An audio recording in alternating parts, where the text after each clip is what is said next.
Hello and welcome to Chattercade, where we discuss everything from films to TV to video games to whatever the fuck we can think of. I'm your host, the Dragon King Thomas Hughes. As usual, I'm joined by my co-host, Nicola, aka Hayden Roberts.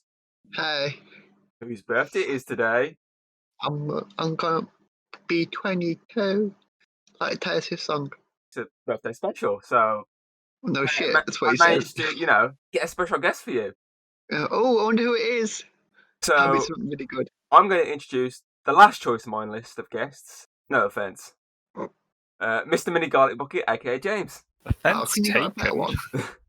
Can you got a better one? No, Happy birthday, Nicola. Oh, I'm depressed. This is what you got for your birthday. you got. I showed up. Did you get the receipt?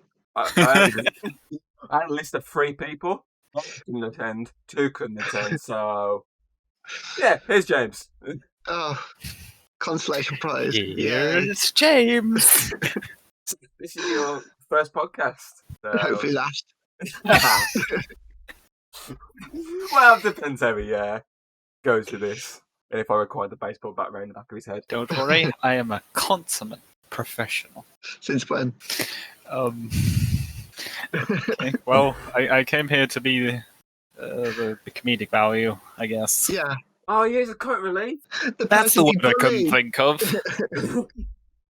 Well, I think it's about we should start this now. So, today we're discussing Step Brothers and not, what are you doing, Step Bro?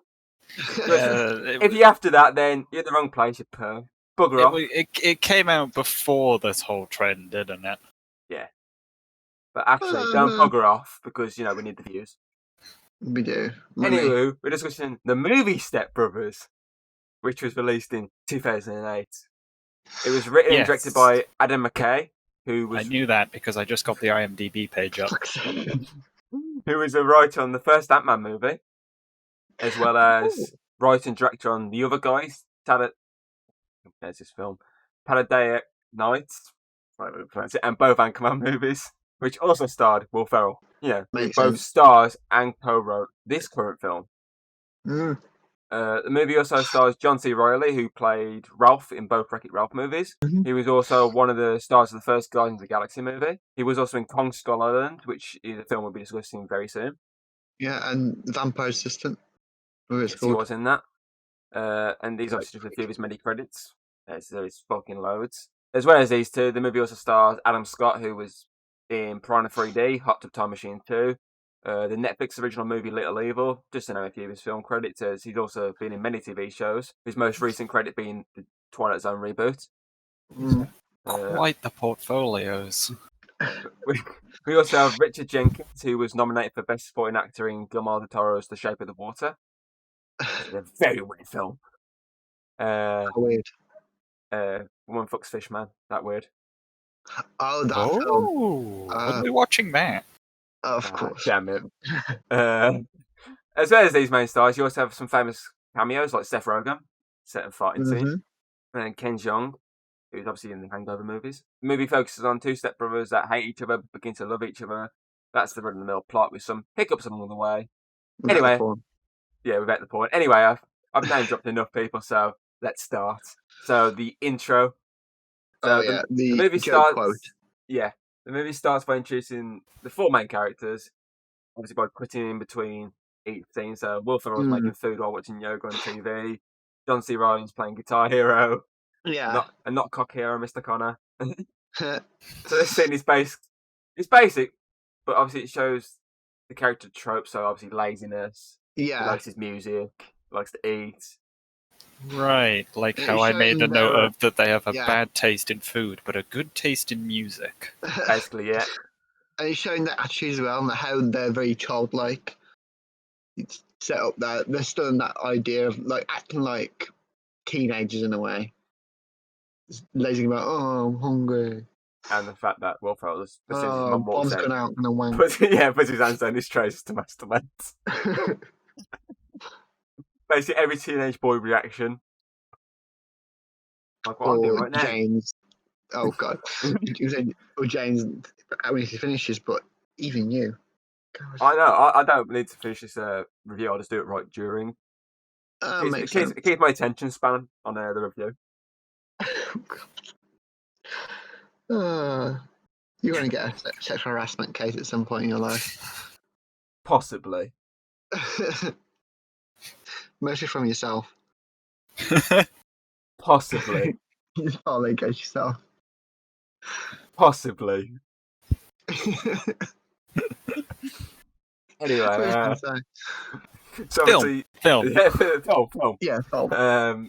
We watch movie, yeah? Do we? We did. Obviously, after it's cut between these two, obviously cuts to the parents meeting in that way. Obviously, seeing when he says something about he wanted to tits or something like that. Basically, he was trying to do that big lecture, and suddenly he started staring at a boob and like put between those ample breasts or something like that. Yeah, that's it. Yeah, he passed a comment. Like, I never know this happens to me. And then and then it skipped to him trying to talk about his dreams whilst, trying to get his clothes off. Yeah, that. Yeah. So it's quite kinky as well. They both bond over the fact that they have 39 and 40-year-old sons still living at home. Yeah. Quite kinky, but the guy's not very young, so you got to do anything to get that little pecker up. That's true. Whatever floats the boat, eh? A brief look into your futures. Just saying. No! Yes, that is something I made a note of. Con of this movie, it seems to be predicting my future. That's very true. Yours and Craig's. Right, yeah. Wait. That is an inside joke, the audience. I just will realised. not be explaining that joke. I just realised you made the joke saying who was who, but yeah, it should be the other way around because of a certain figure in a certain person's life. Because Von. Oh, fuck. Anyway, back to the movie. Yeah, I'll explain it more later. We know. Yeah, well, we did it if James knows. True, James is dumb. Yeah. Hang on, I'm gonna do I'm gonna be that gif of all the math just floating in front of my face for like the next hour. You go on ahead. So the next bit obviously is when they move in together. Yeah. And it's obviously when John C. Reilly tries to test obviously Nancy out by saying, "Oh, can you make me a grilled cheese sandwich?" Mm. And his dad's like, "No, he's just testing you." He's like, "But I'm hungry." But look in your hand, you idiot. It's funny that the fact that he'd try and test it and yet he'd have the food in his hand at the time. Surely, if you're going to do the test, don't have the food on you. It shows that they're idiots. Yeah. And that they are basically like children. Basically.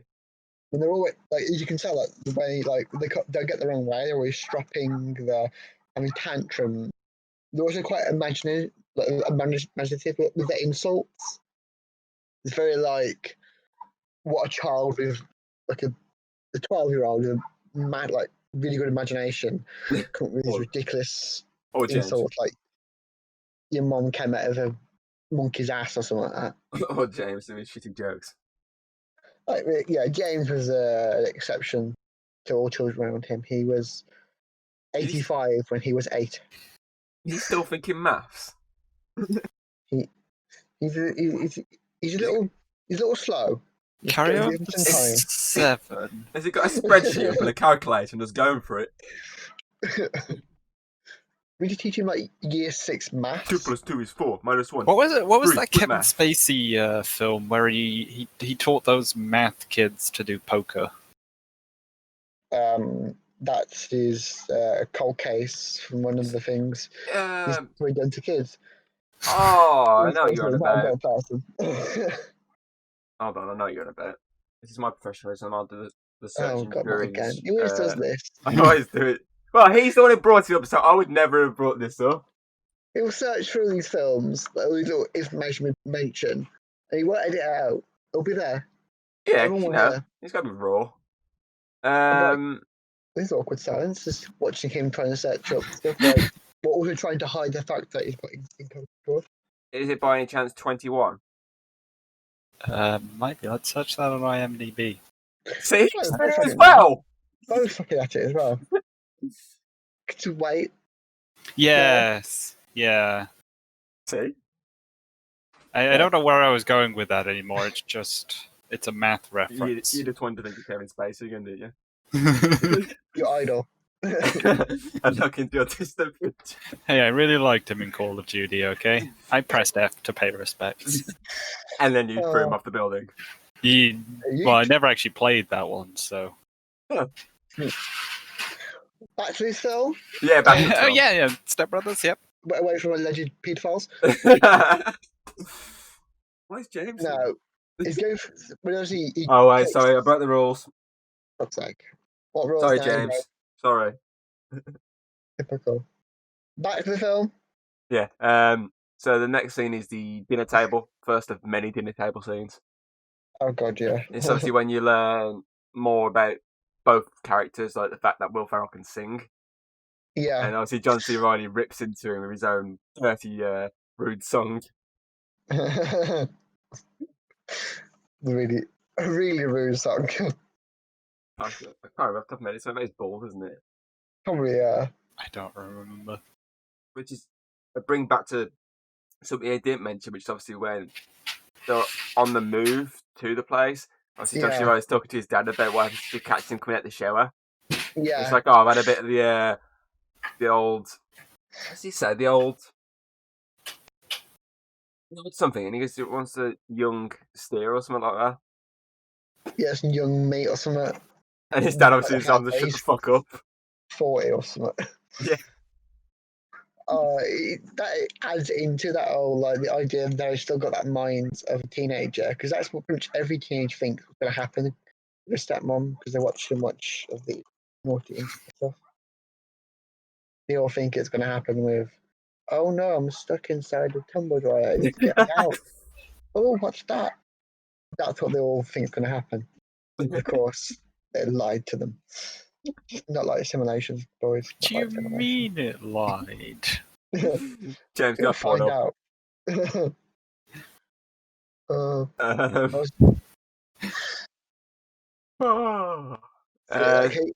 Very misogynistic in a way, but yeah, in a way that every teenage boy tends to be. Basically.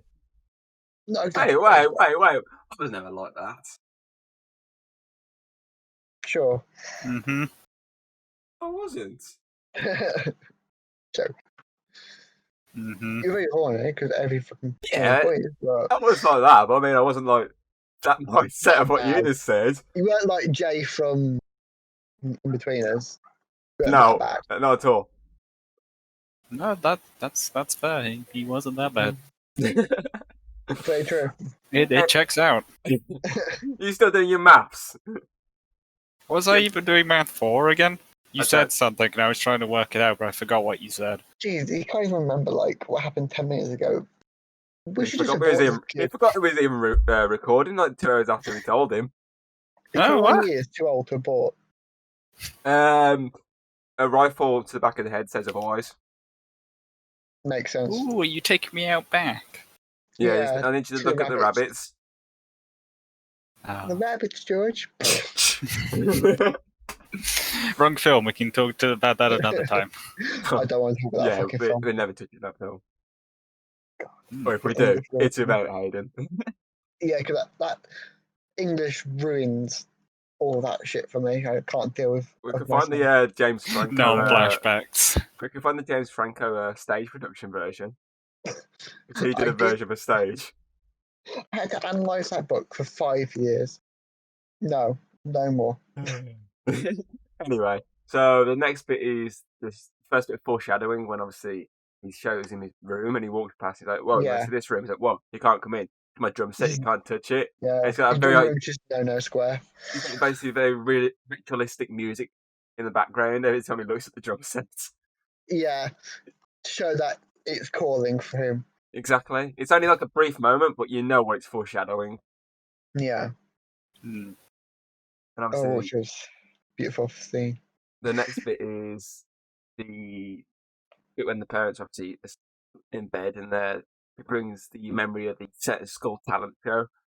Yeah. Which is obviously where he sang this really nice song, but yet his brother got everyone to start singing Brennan as a mangina. And you were shown how much of an arsehole his brother is. Exactly.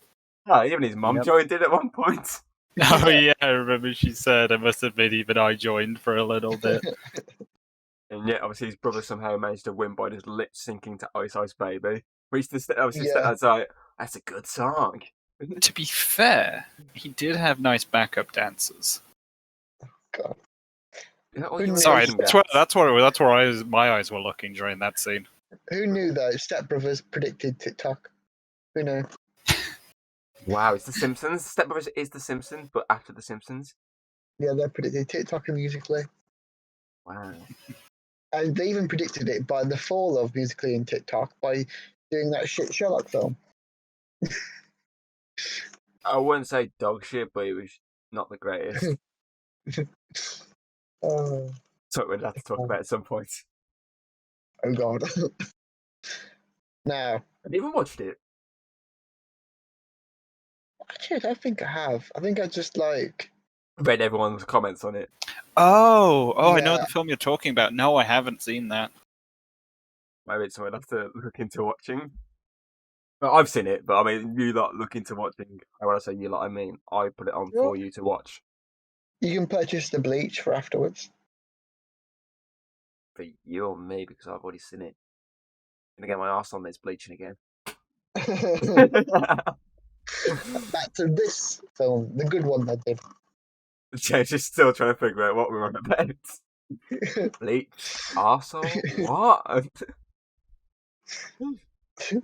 Is he dead? That's a shopping list. I think he's dead. He is dead. Do you drink the bleach? For God's sake. I told you not to leave it lying around. You know what he's like? He sees something, oh, colourful, and he drinks it. Poor guy's probably burnt his entire throat now. Because you left the bleach lying around. I didn't leave it lying around. You left it lying around. How did we get talking about bleach? Bleached arseholes. Yeah. Oh, right.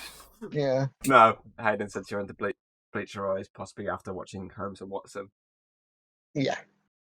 Probably, now back to this film, I think it was good. Yeah, anyway, so the next bit is the sort of prank wars they went through, which obviously starts with John C. Reilly kicking Will Ferrell off the boat. And he obviously doesn't tell anyone he's overboard. Great start.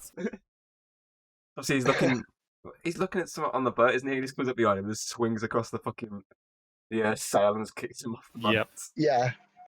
Fun scene. Classic. The second prank is when obviously he writes on I Love Crystal Meth on the back of Will Ferrell's shirt. Oh, yeah. Yeah, it does. Which it would have been funny if you saw him walk outside, like someone react to him or something. Yeah. It's similar to the next prank, which is obviously the makeup prank when Will Ferrell puts the scars and that on John C. Reilly's hair to make it look like a cracked hairpin. Obviously, you get everyone's reaction of oh! It would have been funny to see people's reaction of him having that I Heart Crystal Meth on his back. Like walking past like a kid's playground or something. Or like a copper see him and I arrest him or something. Yeah. Or like an actual crystal meth dealer come up and start offering crystal meth. But like, I don't want it. Crystal meth killers keep trying to come to me. Obviously, I think him kicking me in the water is obviously the best one. The foot on the head second best. Just because the people's reaction to him not really confused what's going on. He's like, what? He's just trying to eat his food. He's like, what's going on? And obviously the crystal meth joke is the last joke. It's basic. Yeah. And it had no development. Yeah. Like, they could have done that chasing after him. And of course, when he comes back from where the fuck he was doing, obviously he came home to Will Ferrell, just like, obviously he's playing on the drums, weren't he? Yeah, the next bit is the drum set sequence. Obviously, he just comes in and just batters the crap out the drum set. And obviously John C. Reilly comes in when he's lying on the couch watching TV. He claims it's cops, but it's not cops. Yeah. And he walks in, he's like, oh, okay. And he walks up and he's like, looks at the drum set. He does that fucking weird movements with his hands, trying to fucking work out if everything's in the right place, like a photographer would. Yeah, because he's basically trying, because he knows when someone's messed with it, and he's like, yeah, and obviously then he sort of zooms in and his drumsticks all chipped. And he comes down, he's like, you messing with my drum set? No. I'm pretty sure you've been messing with my drum set. no, I haven't touched a drum set. And obviously, against that massive argument of, Yeah. you touched my drum set. He's like, no, I didn't. And he goes, I know you did, because Cops isn't on at the time he said Until it was. 4, yeah. And obviously, he runs upstairs. He's like, I'm not touching your drum set, but I'm touching it now. I'm going to wipe my balls all over your drum set. And he actually does, like, they get the prosthetic, like, Pops his testicles bollocks out. Sit on the drum set. And he comes in midway through this moment and just batters him. Those prosthetics, though, for the balls were pretty detailed. I mean, you can tell they were fake, but in a way that, obviously they wouldn't do that in real life. They would actually get their balls out, but Some will, depends on the person. True. I would not. That's a lie. I would not.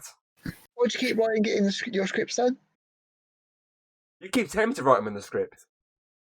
Oh yeah, that's true. I keep saying to we need I'll write money them in. somehow, and so everybody can get on Pornhub. I need money. Balls sell. Oh. Yeah. So he puts his balls on the Not in Hayden's case. Massive fight. They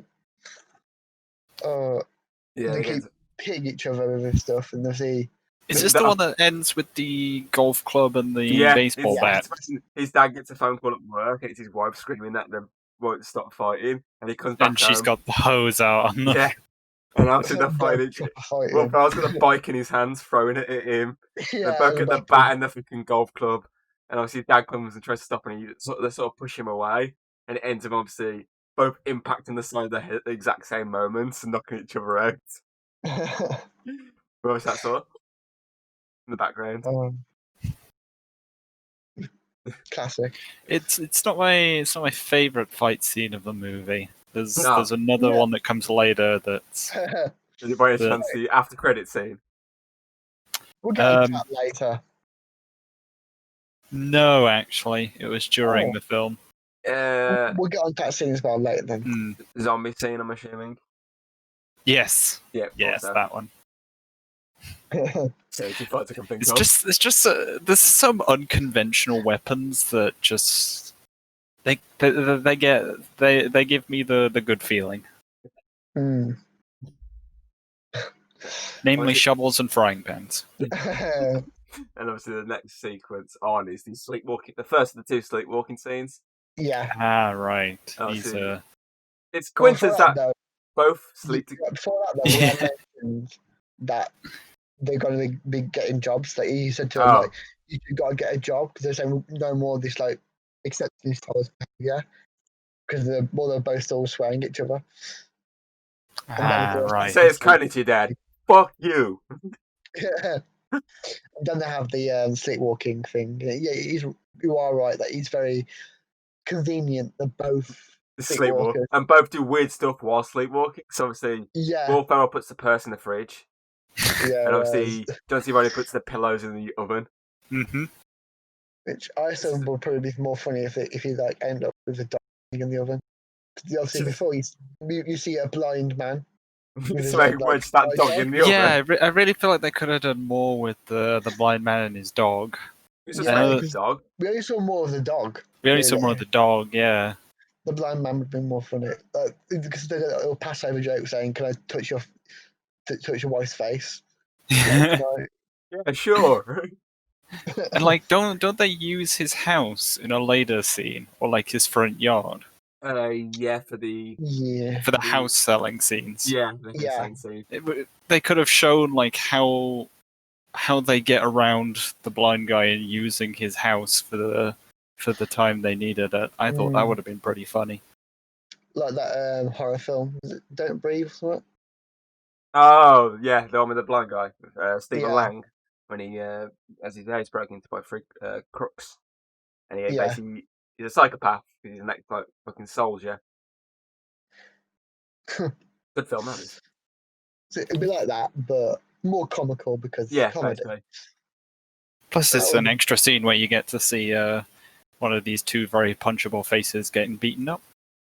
Oh yes. Basically, yes.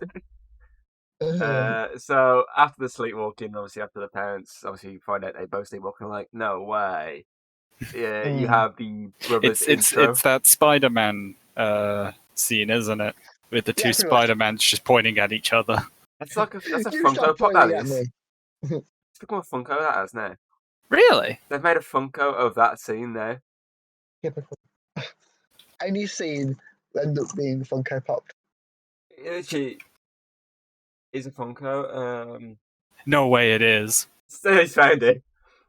Next, we'll get that lifeguard meme. The you need a lifeguard at your beach. It's not a beach, it's a bathtub. Oh yeah. The Funko Pop of that. That's a Funko I can get behind. Which one's that? It's 2 feet deep, lady. What's that from again? Porn. Yeah, I was gonna say it's probably from Who's you to know it's from porn? It's a meme joke everyone knows, apart from you, because you get your kicks off. I'm behind on my memes. Blame Connor for not sending me enough memes. I always get the same sort of memes from him. We have a select amount of memes. Wait, that's not the lifeguard meme is not a new meme. It's old. It's old. But I mean, I get a lot of old memes from him, and it's just usually a similar one reinvented into something else. Like a lot of Ricardo memes. Because Connor loves Ricardo. Wait. The brother intro. Yes, we are. Right, which it shows straight away, once again, he's a stuck-up twat. Cheers. From the get-go, which obviously, yeah, it's the right call to show him straight away again as this sort of stuck-up character. Yeah. Yeah, with the posh as hell family and the wife who looks like she wants to kill herself. Yeah, who literally looks like she just wants to tuck and roll out the car. Yeah. Every time I'm in the car with James. And those kids. Tuck and roll, boys. The kid, especially the boy. God, they fucking piss me off just looking at them. I want to punch one in the face. Yep, they have very punchable faces. Yeah. The girl was alright, but the boy was fucking on the twat. Look at me, how show off I am. I can sing. Asshole.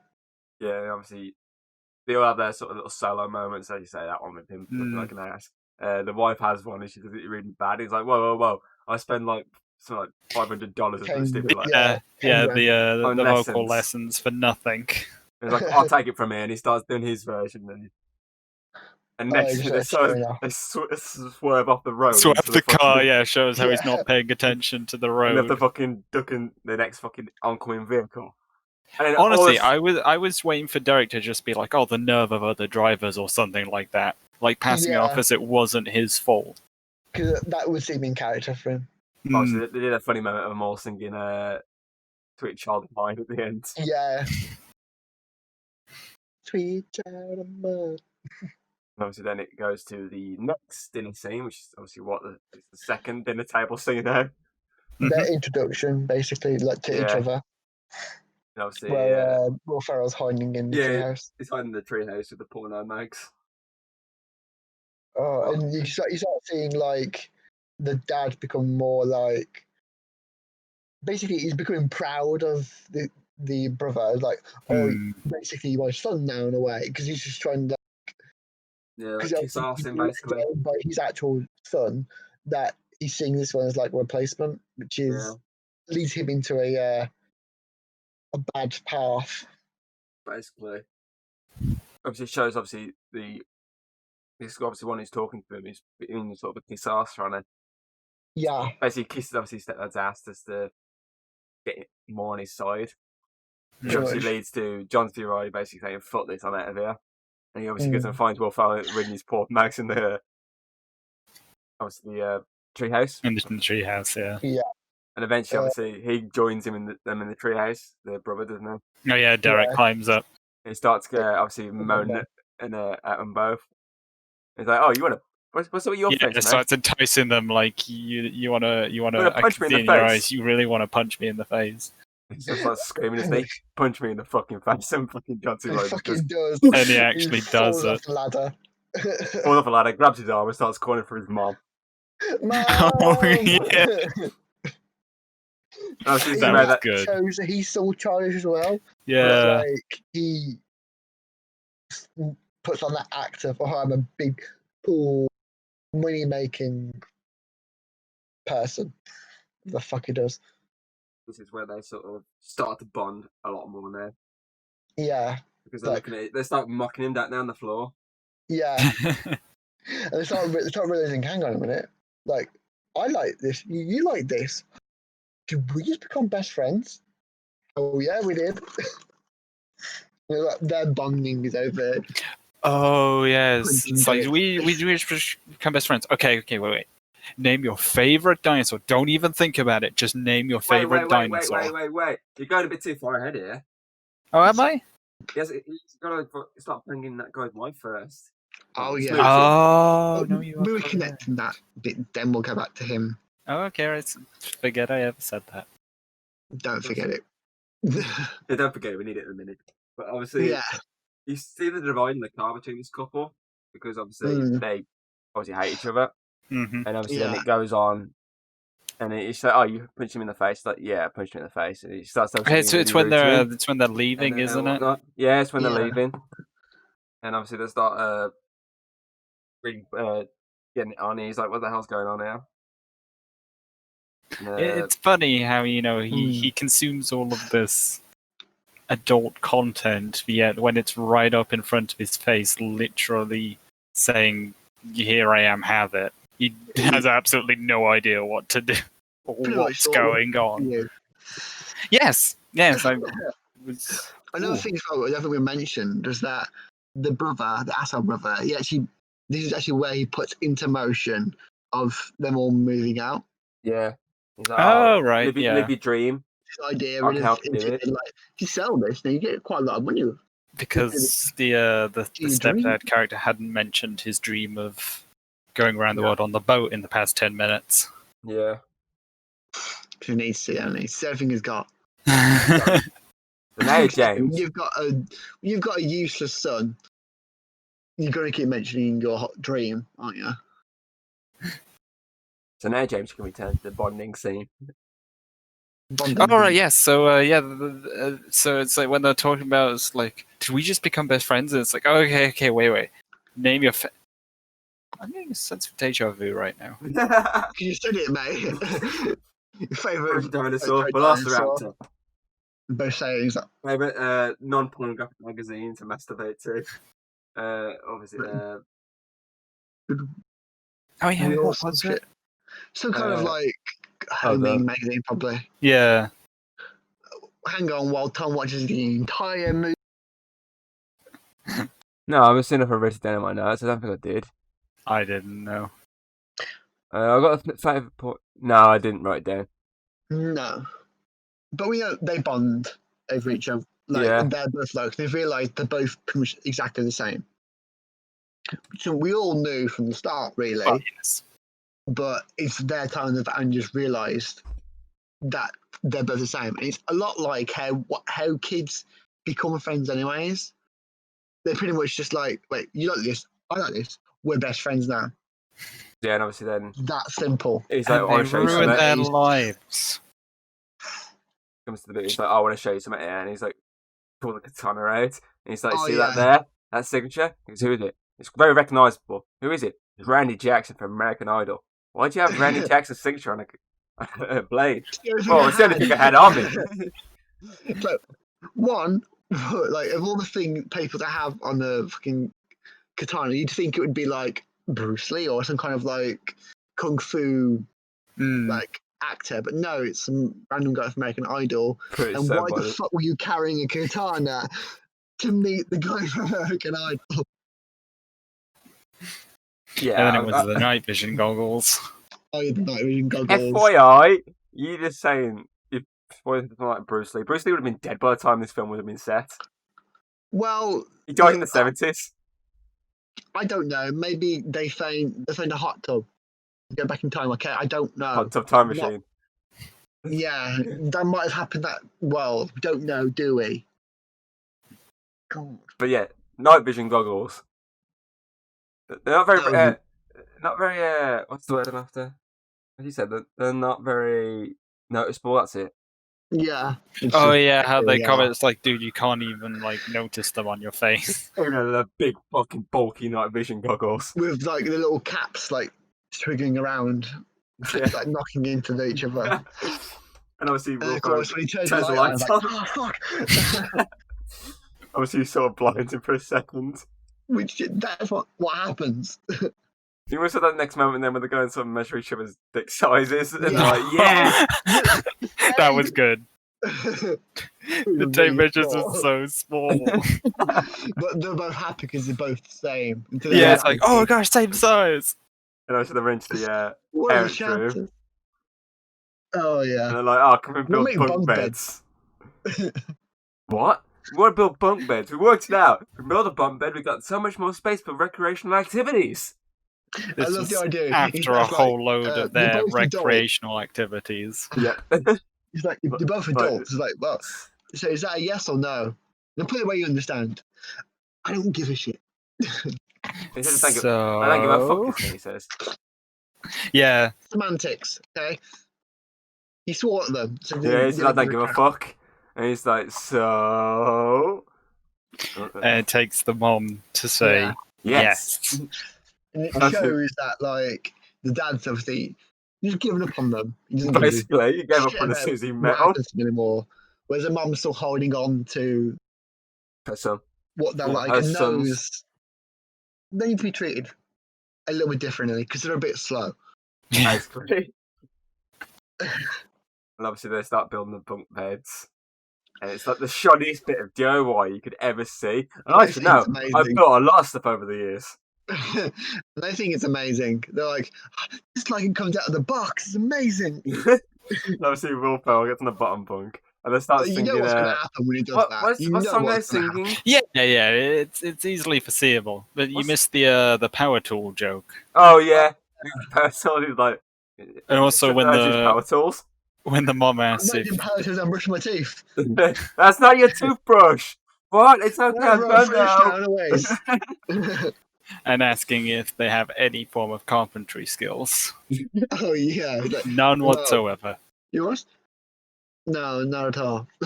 What's the song they sing when he jumps into bed? They're singing a song on there, and he's sort of thrusting over and over again for some weird reason on the bed. I don't know. I don't remember. You asked me to remember something happened yesterday. I better remember. Wasn't I doing math like 20 minutes ago? Yeah, you were. I think so. Or it was science. Yeah, you're doing that weird sort of dance, that song they were singing. Obviously, he climbs the top of a big dome on and causes it all to collapse on top of him. He runs in panic and is like, yeah, I love it. It's like, there's so blood everywhere. Everywhere. Little tiny fucking cut. He's dead. He's like, yeah, he's got the tiniest cut. It's like, how's that? Oh, it hurts. Killer.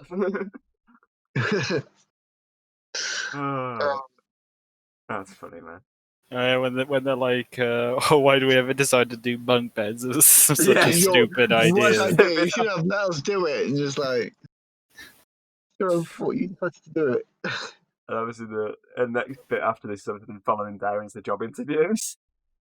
Oh, God. I love how they've only just bonded. They think it's wise to work together on job interviews, which requires one person. But they're not that smart, are they? It's shot in like a good way. The first interview when you can't see the other one. Yeah. Yeah. Who's that behind you? Hey. Obviously, each interview is slightly different. So the one interview basically is the names. Do you say Pam or Pam? Oh yeah. Pam or Pam. Oh, Pam. Double M. Oh, double M. That's what I was confused. It's only one M. Obviously, I suppose a D in there. The second interview is obviously they start interviewing the guy. Yeah. Like, someone like you get like 3 people. It's like the people. Oh, would you fuck marry or kill? Kill. Oh yeah. He's like your wife, and then 2 like celebrities. Fuck marry or kill.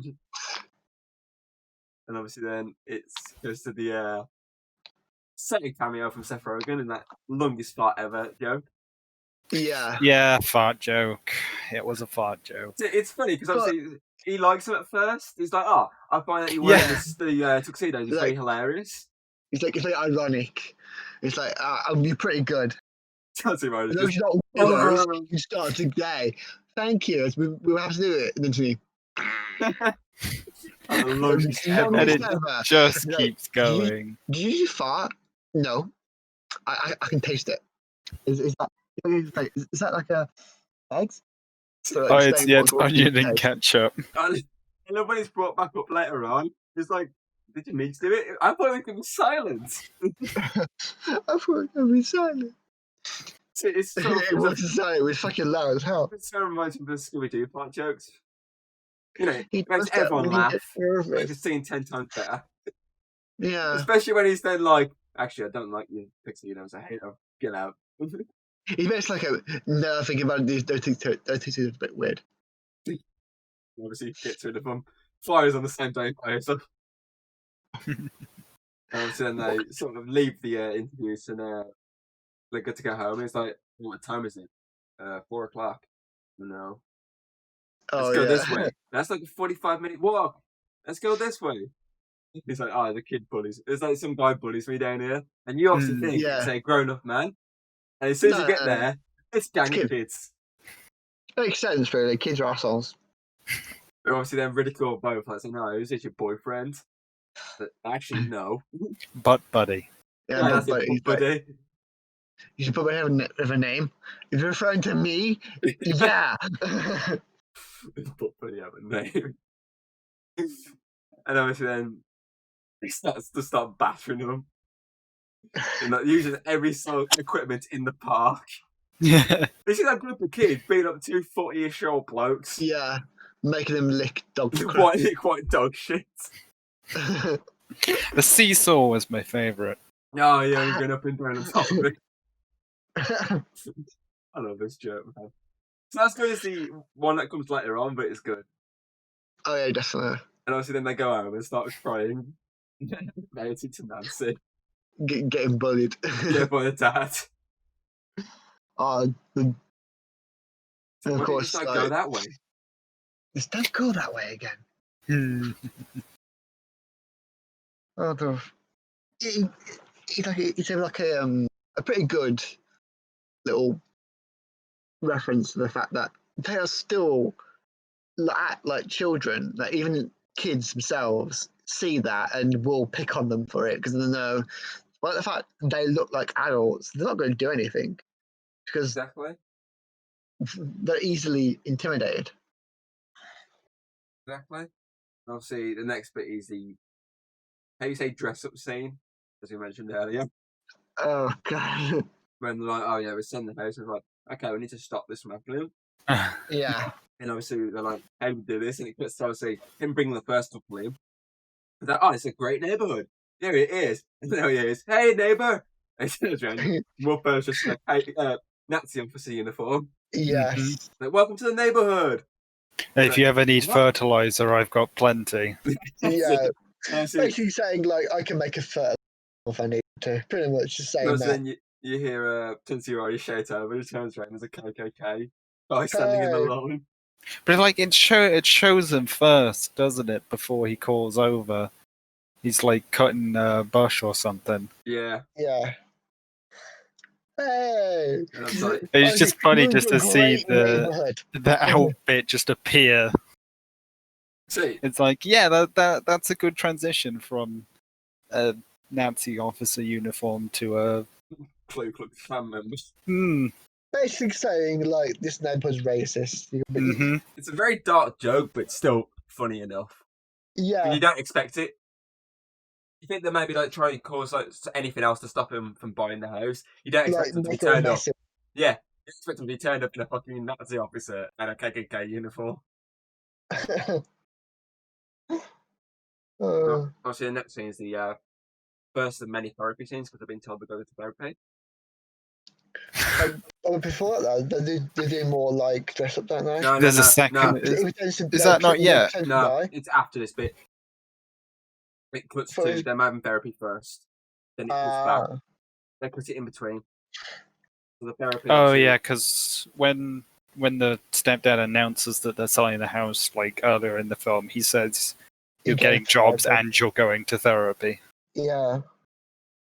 He starts flirting with. Well, the first one is Yeah. Don't see Riders. Telling about his life story. He's like, that's his that name. sounds like Good Will Hunting. No. Yeah. Friends with Ben Affleck. Definitely Good Will Hunting. Oh, yeah, and he's like, this sounds like the plot of Good Will Hunting. Good Will Hunting. No, is it? Yeah. He's like, no. No, it isn't. Friends with Ben Affleck. That's definitely Good Will Hunting. So then they said, Will Ferrell confesses his love to his therapist out of nowhere. She's like, nope. He's like, I love you. No. I have completely no sexual attraction to you whatsoever. See, then it cuts back to the next prank. Right. Is when that couple go into the house and he's lying there with Will Ferrell's body in his arms, all wrapped up in cling film, looking dead.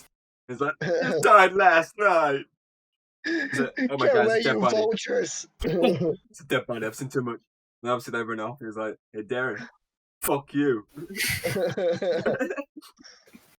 Oh, classic. And obviously, after this, it cuts to obviously Derek's birthday lunch. When that second scene comes up, which we'll get to after the first bit. Obviously, it starts off with him obviously opening presents, being obviously stuck with twat, like, oh yeah, I got a golf club. Oh yeah, I'm so rich. And obviously then, that's obviously John C. Reilly's character goes to the bathroom and from washing his hands, and next minute, Derek's wife turns up behind him and is that joke? Yeah, she busts out of a stall, doesn't she? Yeah, she's like, hey, my name's Jim, or something along that line. Want to play? Yeah, like, great trousers. Then he kills me. in the phone sexing her because that's what happens in the bathroom in a very weird sort of way. He's like, oh god, something strange is happening. Because it shows about he's probably never even like touched himself. Like the way he acts, like he's never actually Just yeah, pretty much. So what's happening? No, so the first scene then it ends with like saying, "Oh, it's good" and everything. So I'll see you around. And she walks up to the men's urinal and lifts her leg up to piss in the urinal. And he's like, "You're so amazing." No, so then it cuts back to the birthday. Yeah. When they're like, "Oh, we're going to do our announcement now," and it's like the best. So they'd already talked about the business idea by this point. By this point, they've already done the idea of, I can't remember what the business was called. Prestige Worldwide? That's it, Prestige Worldwide. And obviously, they start with this little presentation.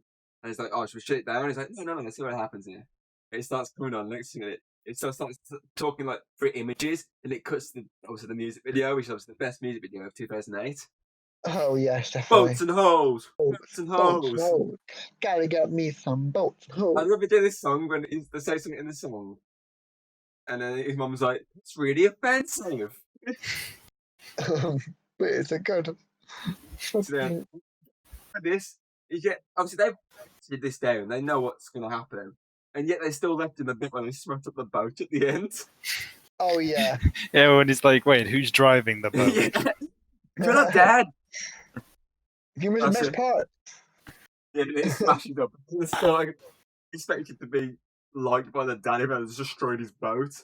Yeah. You got an explosive climax. You know, just like down on the toilet. You know. Obviously, this divides the parents even more on the way back home.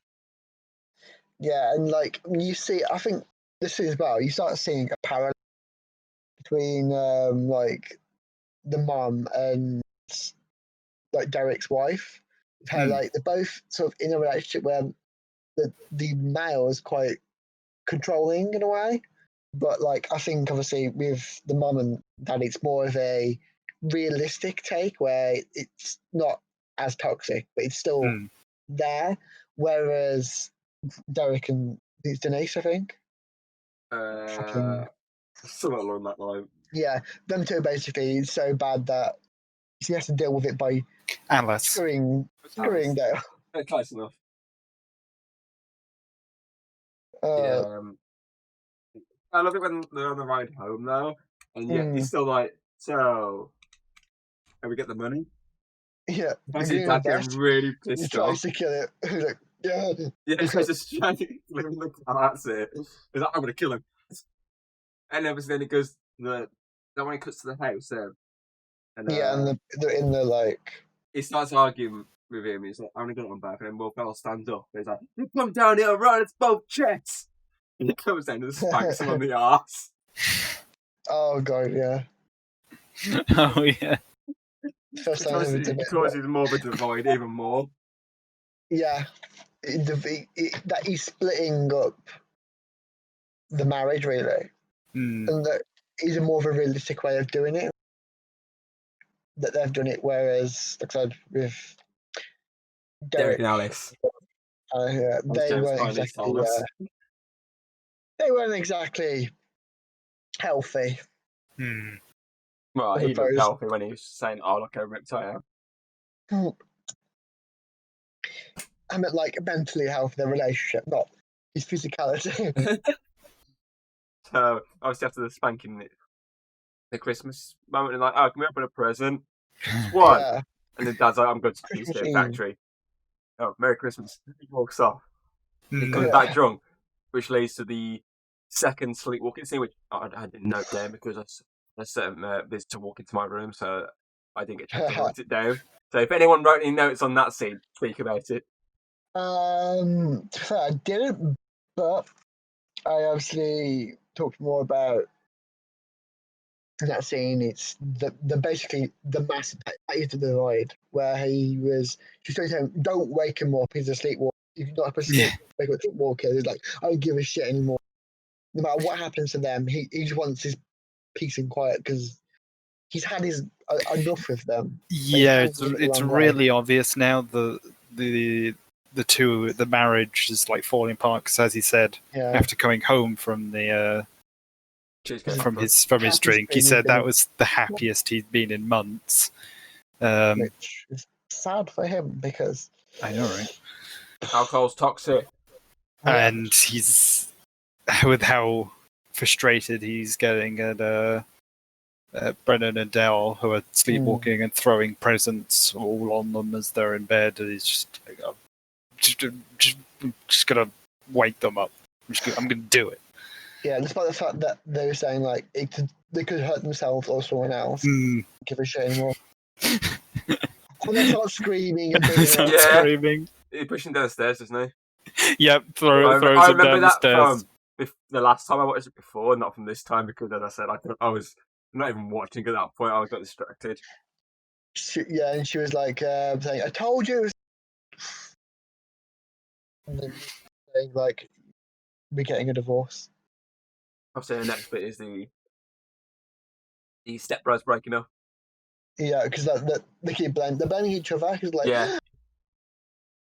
oh yeah. So they're gonna find out. Start blaming each other, and it's like you're the reason why they leave. And then I had like how Dale says like, oh, me and my dad had the perfect setup here until you two showed up. And everything was fine and great, and then Will Ferrell charges upstairs and starts playing his drums, which leads to obviously him having his head hit by a fucking cymbal and knocks unconscious. Like, get up! I'm gonna knock you down again. Get up! And he's just like, Brennan. And next minute, he comes doing carrying him outside in the rug because he thinks he's dead. And then he starts. Yeah, he's took like this massive hole in the ground to put him in. And next minute, he wakes up. And he starts. That's not that bit yet. Yeah, because first he's like, just close your eyes, let the soil take you. Yeah, he hits him in the head, doesn't he, first? And obviously then he starts fucking burying him alive. And he's like, but I'm alive! No, that's wrong. And obviously he buries him in the ground. He walks up, he's like, I'm going to have a nice snooze now. And next minute he bursts out the ground, he's like, zombie! And they just fighting, don't they? Until they stop fighting, but also falling asleep on each other. Yeah. And the dog. The wake up with the dog there, basically. Yeah, speaking of the dog. Obviously, this is Step Bros No More. And they split ways now, so Brennan goes to work with his brother. Well, sending One thing therapy. that it was always an option, but he never did. He's like, I'm never going to work for you. And then it's like, he finally takes up his pride and goes, I need a I'm job. going to try and get a job. Obviously, Dad, on the other hand, goes to interview Pretty Nails, which obviously where another cameo is from the guy from Hangover. And obviously, he gets himself a catering job in the process. Mm-hmm. And obviously, by this point, obviously, they both got themselves apartments, which leads to Brennan renting a toilet roll and using the sink plus a small rug from his bathroom to clean his ass. I don't get why people do that. It's like, why do you just go to the toilet? Well, if you need a big shit, you've got a toilet roll, then you've got a choice. But if you're desperate enough that you've got no other thought than I need to get there now, and you forget to check. How desperate could you be? Just like not check. I mean, I can hold it in for a week. I'm fine. Yeah, I mean, okay, it's probably the reason why I've got the health problems, but still. Exactly. You need a shit, you go for a shit. There's no fucking time, you fucking go for it. Obviously, then he does buy the toilet roll from the fucking shop. And then he goes back to... Yeah. He goes obviously to work. Because that wasn't a comment on our current situation. Not anymore. And obviously then he goes to work. He's like, I want to do it. I want to do the Catalina wine mixer. And the guy's like, fuck off. And he's like, no, I want to do it. And his brother comes in. He's like, he wants to do the Catalina wine mixer. Okay. And then he started just going, pow. Win for me. Pow. And I could fire you, or you win, and I could choose the fraud. Obviously then they go to the mixer. Obviously all four of them re-meet. Yeah, it's like, it's actually done a good job. Yeah, he's hired... obviously his catering company. It's the best one there is. Yeah. They're trying to act like adults as well. Yeah. Like, he's shaking everyone's hands. Shake. It's obviously, the harsh reality of that they've had to grow up, it hit them when they all broke apart. And they're trying to deal with it in the way they think adults are like. Yeah. That's why he's shaking the hand, he's acting all like, oh yeah, you got the best review, so we hired you and you're liable. Yeah, it's all very business talk. Yeah. Very professional. They think adults are like. They think they're all just business and professional. Yeah, and the next bit is obviously when the singer starts getting to know the guy in the audience. Yeah, one drunk guy is like, basically you his sing wife. This song. We always sing songs from the alias. That's it. Is it get out of here, that your whole wife with you or something like that? And next thing, all the fucking the guys who work there just come up and drag him off the stage. Obviously, then the dad comes up and he's like, "I see a drum set. I see a mic. Get up there and do your stuff." Yeah. So he wants his son, and he steps him back because he doesn't like him being like this. The way he's like explaining. I want to be a T-Rex. He wanted to be a T-Rex. That's not possible, Dad. They were all like, apparently he goes, oh, and apparently Dad was like, you're 17, you shouldn't be doing that.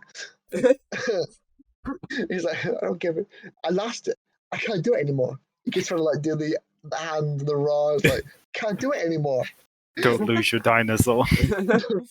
Obviously, the one goes on the stage. Obviously, it's Dad who goes on and starts fucking drumming and singing, going boats and hoes, boats and boo. Dale has a mangina, and obviously Brendan's like, I gotta get up there because his mum's shouting at him saying, "Leave him alone." Yeah. He goes up and starts. It's like, okay, I'm gonna start off slow. Then you hit it hard at the end. He's like, okay, and he starts doing and boats and hoes. Opera singing while he goes boats and hoes. He can sing opera now, question mark. Dash. This apparently solves all worldly problems. Yeah. Everything starts going right. Everyone's like, oh, we love each other again. Yeah. You know what? I remember when we were like best brothers. Yeah, Derek remembers when they went kiting. Yeah, the mum and obviously. Actually, I do want to fuck Dale. Sees him as like a lumberjack.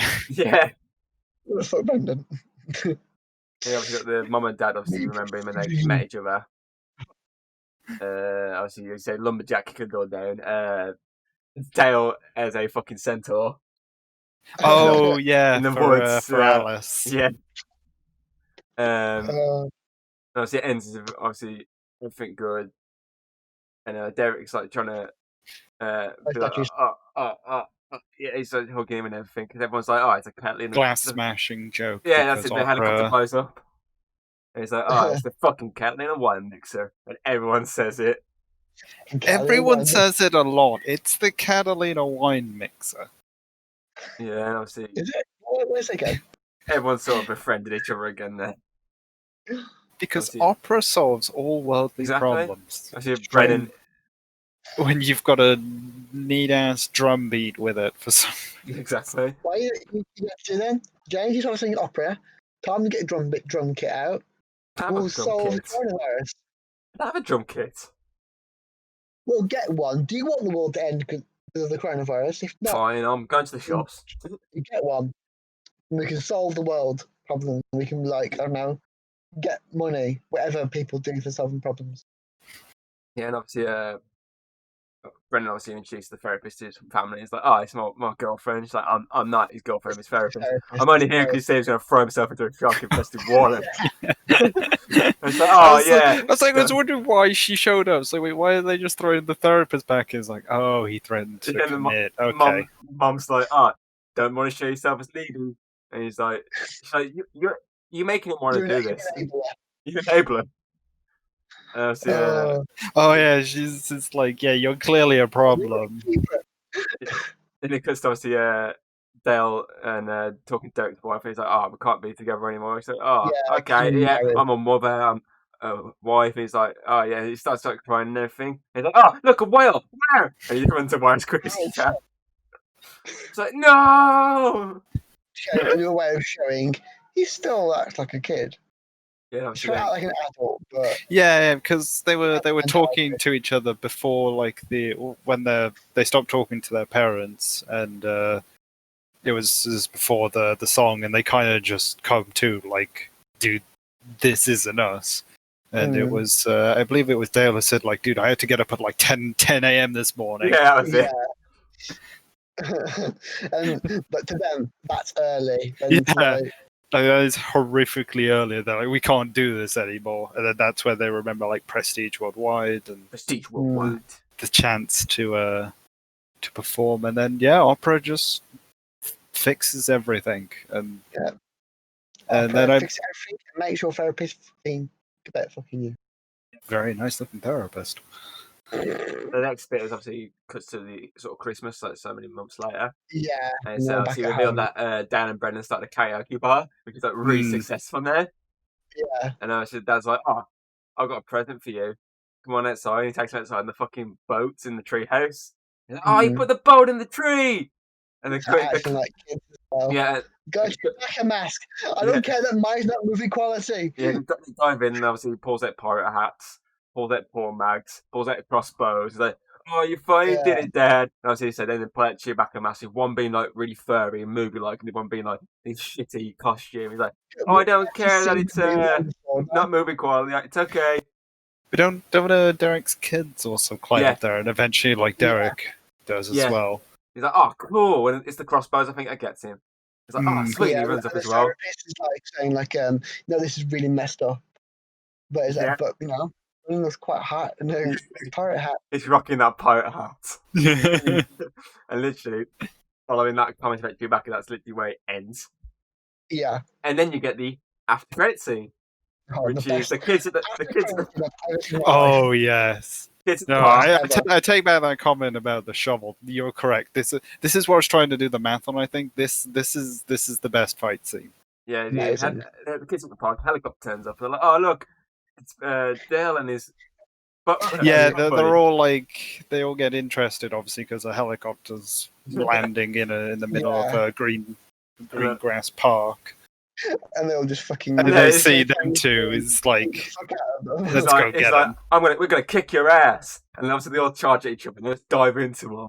And again, using the playground equipment and their fighting skills, they just beat the crap out of these kids in different ways possible, like going around a fucking merry-go-round, just punching the shit out of them. That springy thing that people sit on, it springs back and forth, and he's there boxing the kid on. He's boxing the kid. like a little punching bag. Yeah, and he keeps coming And back. he's just rocking back and forth. Obviously, they just use everything they can think of, and obviously they end up winning, and they walk away, and they're like, "Yep." I was in the conversation, and they walk away. It's like, "Oh, we better The go. cops are going to be the arriving cops are going to be here soon." Yeah. And then obviously they bring up then the old argument about, "Did you touch my drum set the first night we met?" No, I did. No. You can tell me. tell I'm you. okay. But no, I didn't. And just keep going and going until it just cuts to the end. That's I it. have to apologise to you. It's like, you're going to apologise, but if you have to apologise, then you did it. No, I didn't do it, honestly. And literally, that is where the movie ends. One of the best scenes from the movie is the after credit scene. Usually the best scene. It's definitely one of the most worth after credit scenes waiting Yeah. after the credits for, like, the initial credits. If not the best. Mm. There is some good after credit scenes out there, but this is one of those so over the top.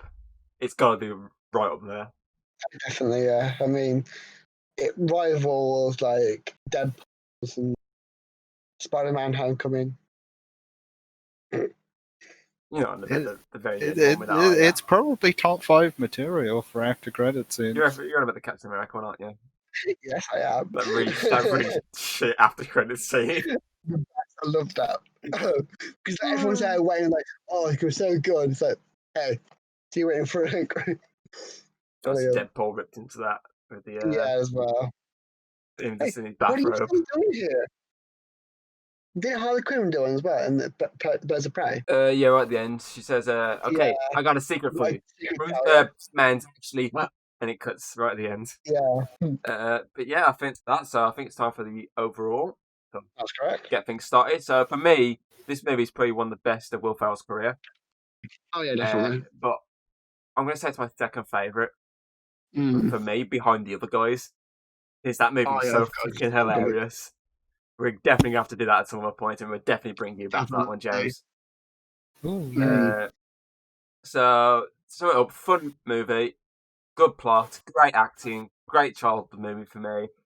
So I'm actually going to give it an 8 out of 10, but a high 8 again, similar to the Scooby-Doo 2. I mean, if everyone knows Scooby-Doo 2 was a 10 out of 10. No, it was not. Yeah. Hayden, I think overall that everyone's like, it's a fun comedy, but it's definitely kind of a social commentary as well in the way of growing up and what makes a proper adult, the harsh reality of becoming an adult, and how it doesn't always hurt to still be a kid in a way and to enjoy the fun stuff. So it's pretty good. It was funny. So 8 out of 10 for me. Okay, Mr. James, take the floor. Well, I'd say Will Ferrell and John C. Reilly do have very punchable faces, and I can see some of their jokes coming from 500 miles away, because I think that was actually part of that lumberjack like dream for the therapist, where the guys where he came in was like, I've traveled like 500 miles.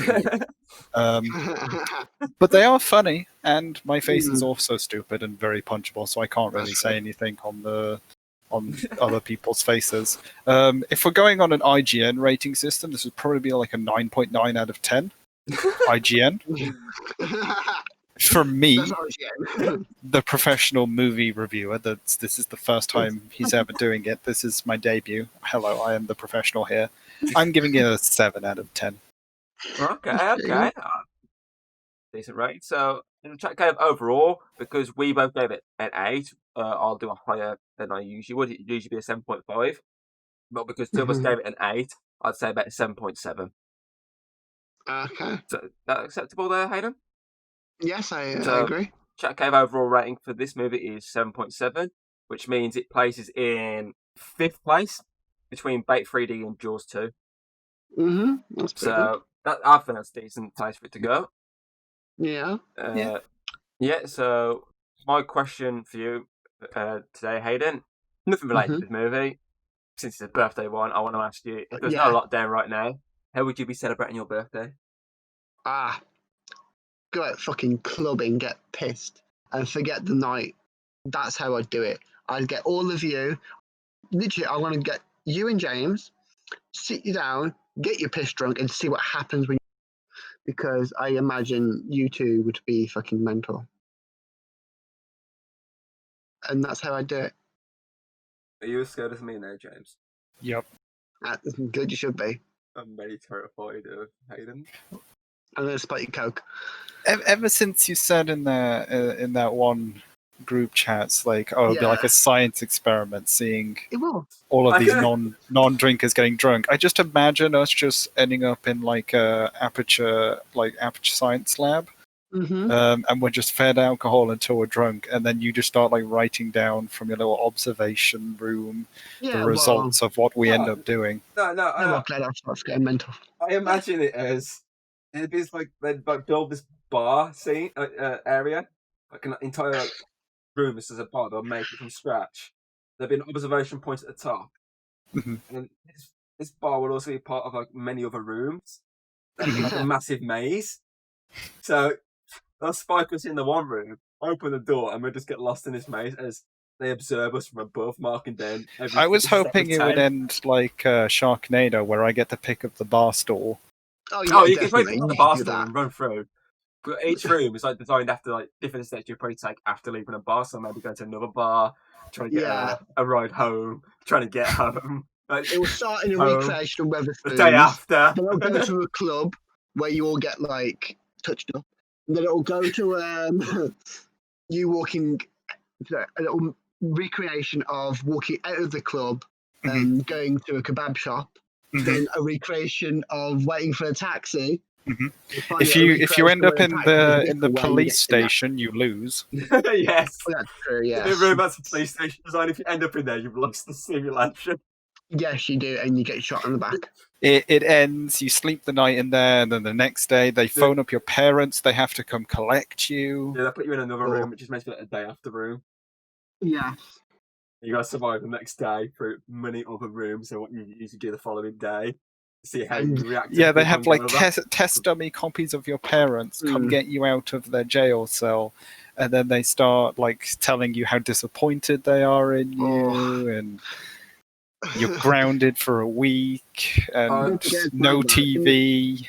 In the club, though, there's going to be one of the like test dummies. Yeah, you've got to watch out for one of the test dummies will be spiking your drink, and if they do, to get you, you've lost. You wake up with a test dummy. You wake up a test dummy hanging at your ass. I regret even calling it this now because we've just given you so many ideas. This is where we're calling it. That's what that vault is for. It's to test, to see what people do when they're what non-drinkers do when they get drunk. That's the entire purpose of that vault. I'm scared, so I'm calling it. I'm calling this now. This is the end of the Pull the plug. No, cut the feed. So join me and Hayden next week as we return to Scooby-Doo, as we discuss the first of the two TV reboot movie prequel things, whatever you want to call it, in the form of Scooby-Doo: The Mystery Begins. But until then, I've been your host, Drinking Thomas Shoes. And much like Michael Bublé, I'm going back into cryostasis until I'm next needed. See you at Christmas. Oh, God. I don't want to watch. I don't want to do the Scooby-Doos.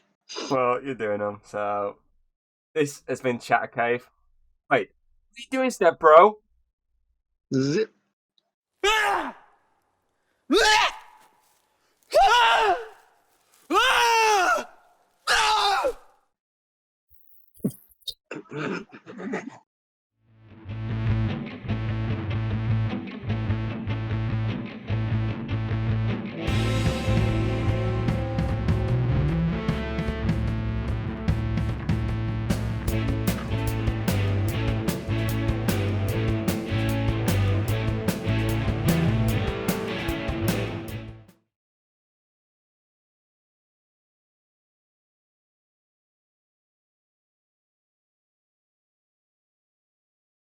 I don't think so. 1, 2, 3. Oh, shit. Help me! I just want to know what your babysitting rates were!